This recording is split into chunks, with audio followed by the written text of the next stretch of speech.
আসসালামু আলাইকুম, কেমন আছো সবাই? আজকে আমি তোমাদের দেখাবো আমার মেডিকেল কলেজের ব্যাগে কি কি আছে বা আমাদের মেডিকেলে পড়তে কি কি লাগে। চলো দেখি। ফার্স্ট অফ অল যে জিনিসটা ছাড়া আমার চলবেই না, মাই মাইটি আইপ্যাড।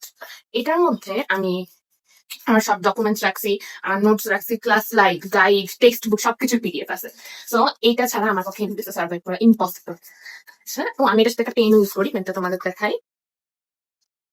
এই যে পেনটা বেসিয়াসের পেন্সিল, আমি অ্যাপল পেন্সিল ইউজ করি না। বাট এবার নেক্সটে চাই। নেক্সটে হচ্ছে এটা আমার পেন্সিল ব্যাগ, কারণ মাঝে মধ্যে আমাদের খাতা কলমে লিখতে হয়, তো আমি সেফটির জন্য ক্যারি করি, নাহলে টিচাররা বকা দেয়। অনেক টিচারই ডিজিটাল মিডিয়াতে পড়া পছন্দ করে না। আর এটা একটা ছোট্ট নোটবুক, মাঝে মধ্যে খুবই রেয়ারলি লিখি। এই যে লাস্ট লিখছিলাম মেডিসিন ওয়ার্ডের সময়, আমরা আমরা খাতা কলমে খুব একটা কম লিখি, অ্যাটলিস্ট আমি কম লিখি। আর এই বইটা হচ্ছে আমার স্টুডেন্টদের জন্য। আমি তোমরা অনেকেই জানো আমার জিকে অ্যাডমিশন ব্যাচ আনতেছি, তো ওইটার জন্য মাঝে মধ্যে কোশ্চেন করতে হয় এই বইটা থেকে করে। জর্জের ইন্টারন্যাশনাল যথেষ্ট ভালো লাগছে আমার কাছে। এন্ড জানো, এই যে জর্জ স্যার, যিনি এই জর্জ সিরিজের বইগুলো লিখছেন, উনি একজন ডিএমসিয়ান ছিলেন K55 ব্যাচের। ব্যাপারটা ইন্টারেস্টিং, যাই হোক। আর নেক্সট হচ্ছে আছে ইনস্ট্রুমেন্ট বক্স, এটার ভিতরে অনেক কিছু আছে তোমাদের দেখায়। এই জিনিসটা হচ্ছে টিউনিং ফর্ক, তোমরা এটাকে সুশালাকা বলো। তো এটা আমরা কিছু টেস্ট করতে ইউজ করি, রিমিস টেস্ট, ওয়েবার টেস্ট, তোমরা পড়বা সামনে। আর এই জিনিসটা কি বলতো? থার্মোমিটার, তোমরা সবাই জানো।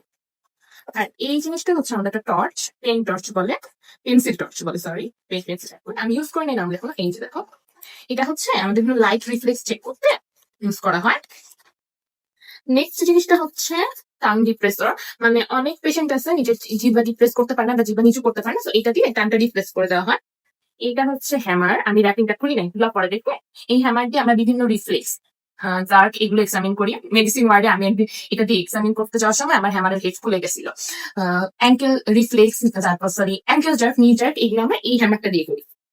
মেডিসিন ওয়ার্ডের জিনিস যদি এগুলো, বাট আমাদের স্যার সার্জারি ওয়ার্ডে নিয়ে যেতে বলছে, আমাদের এখন সার্জারি প্লেসমেন্ট চলতেছে। আর এই জিনিসটা দেখো, কতগুলো পিন দেখতেছো না, হিসাবের পিন। এই পিন গুলোর কাজ কি জানো? অনেক পেশেন্ট আসে যাদের সেন্সেশন কতটুকু, বা মনে করো হচ্ছে সেন্সরি ফিলিং কতটুকু আছে ওনারা, যে কতটুকু মনে করো পিন দিয়ে খোঁজা মারলে এক পায়ে কতটুকু ফিল করতে পারে, আরেক পায়ে কতটুকু ফিল করতে পারে, ওইটা টেস্ট করার জন্য আমরা এই পিনটা ইউজ করি। মেডিসিন ওয়ার্ডে আমাদের লিম্ব, মানে আমাদের পায়ের উপরে আলাদা সিস্টেমিক এক্সামিনেশন করা হয়, তখন এটা লাগতো। আর সাথে আমি যে কটন প্যাড দিয়েছে, এটা এখন আমার ইউজ করা লাগে না। আরেকটা ফিতা আছে, আমরা এই ফিতাটা দিয়ে মেডিসিন ওয়ার্ডে পায়ের ডায়ামিটার মাপতাম, যে কোনো পায়ে যদি মাসল ওয়েস্টিং হয় তাহলে দেখা যায় সেই পায়ের ডায়ামিটার কমে গিয়েছে, সেটা আমরা এটা দিয়ে মাপতাম। তো এই তো ছিল মোটামুটি জিনিস ইনস্ট্রুমেন্ট বক্সে। আর এই যে আমার হচ্ছে বিপি মেশিন, আমি খুললাম না, এটা বিপি মেশিন রাখতে হয় সাথে। আর স্টেথোস্কোপ, যদিও এগুলো আমরা ফার্স্ট ইয়ারে শিখি, বাট স্যার আমাদেরকে বলছো তোমরা ওয়ার্ডে পেশেন্টের প্রেশার মাপা। এতে তোমরা হচ্ছে তোমাদের কমিউনিকেশন স্কিল বাড়বে, তোমরা পেশেন্টের সাথে কথা বলার অ্যাবিলিটিটা গ্রো করবা।